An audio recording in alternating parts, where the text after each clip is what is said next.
PCJ Cummings first came to the attention of Hertfordshire Constabulary in February 2024, and at the time he was a serving Metropolitan Police officer.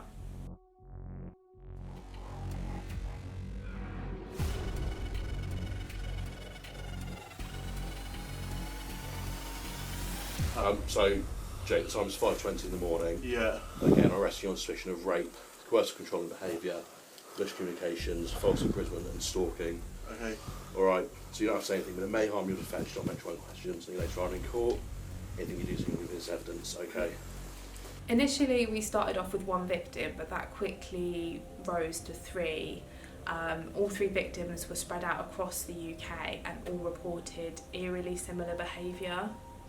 They've never met, they've never spoken. They are incredibly similar. Their descriptions of your behaviour are incredibly similar.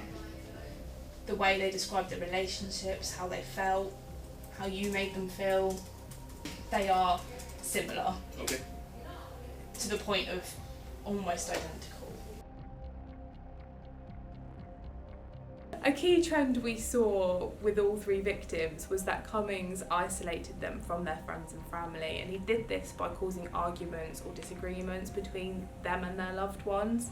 Another aspect to Cummings' offending was that he made all three victims download a tracking app, and he coerced them into believing that this was for a genuine safety reason or to watch where he was at work, when actually it was so he could see where they were at all times.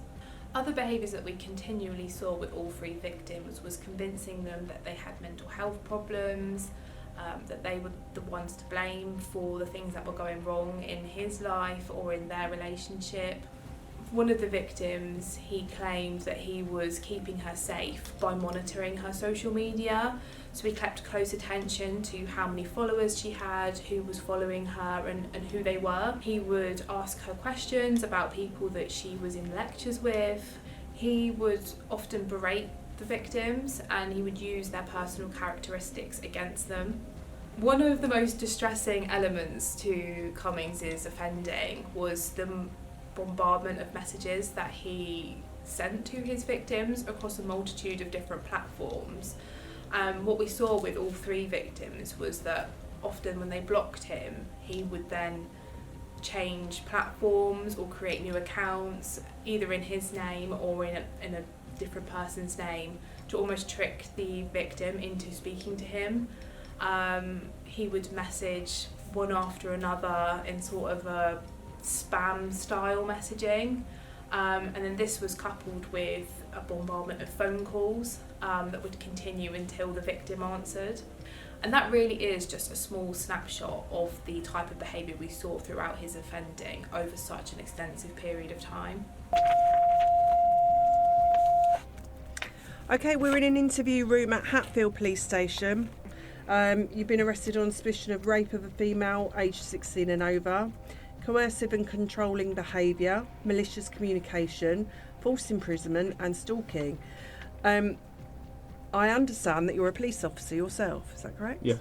So throughout the interview process, Cummings has been really nonchalant about the offending and the behaviours that we've been putting to him.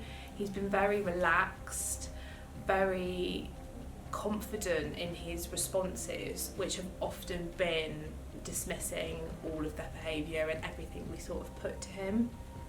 He continuously showed no remorse, no emotion when presented with quite distressing facts and information. Some of his responses to our questions were incredibly deceitful and almost evasive. It was like he was trying to avoid the topic altogether.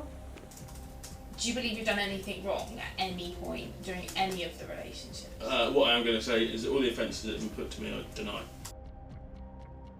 So over the last 7 months, I've worked incredibly closely with the victims and their families, and I can't even comprehend what they've been through. I'm incredibly proud of all of them and their friends and family who've all stood up in court and spoken about some really traumatic things that have happened in their lives.